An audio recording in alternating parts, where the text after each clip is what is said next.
Une bonne compote aux pommes, de la croustade de pommes, du porc aux pommes. Toutes des recettes qui nous font saliver, mais vient avec la compote de pommes la corvée d'éplucher les pommes. Alors, je vais transformer cette corvée en plaisir du bricoleur. Alors, vous allez avoir un plaisir fou à éplucher vos pommes. Je vous explique un peu ce que ça prend. En fait, vous avez besoin d'un épluche patate ou un épluche carotte, ou appelez ça comme vous voulez. Moi, j'appelle ça un Willy Waller. Une cuillère de bois trouée, s'il vous plaît. C'est là qu'entre en jeu le bricoleur. Une mèche à bois, 1/2. Et un tournevis électrique ou une perceuse. Bien entendu, cela vous prend de belles pommes. Moi, présentement, j'ai de la Cochran. Alors, vous prenez votre tournevis électrique ainsi que la cuillère de bois. Vous insérez la mèche dans le trou de la cuillère de bois. Vous allez comprendre tantôt pourquoi. En fait, le principe est d'avoir un appui pour ne pas que notre tournevis se promène dans tous les sens et qu'on n'ait pas la maîtrise de la chose.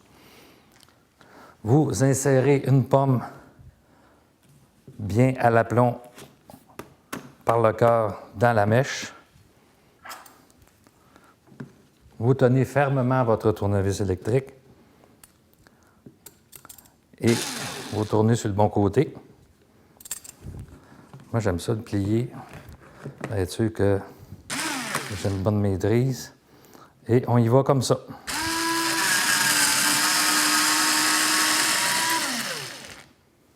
Et voilà, rien de plus facile. Vous n'avez qu'à retirer la pomme et la mettre dans un contenant, dans l'eau, pour éviter qu'elle ne noircisse.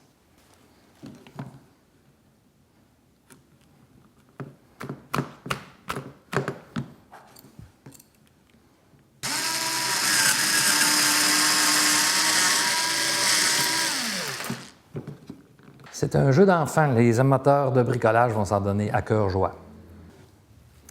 Il est préférable de piquer la pomme par le côté mou plutôt que du côté de la queue.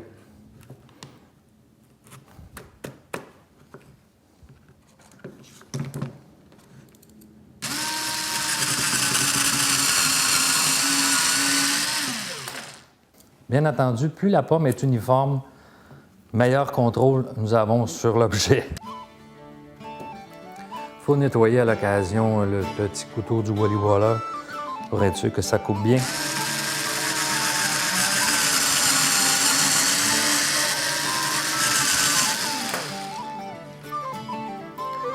Presque toujours parfait. Alors, si vous avez envie de vous payer la traite avec de bonnes pommes fraîches, lorsque les pommes viennent en spécial à votre épicerie favorite, eh bien, ne vous gênez pas, achetez-vous un beau gros sac de pommes et préparez-vous des pommes. Vous pouvez les congeler en compote, en quartier, cuites ou pas cuites. Il y a plein de recettes, plein de suggestions sur Internet pour vous amuser et pour pouvoir avoir des pommes à l'année longue. Merci.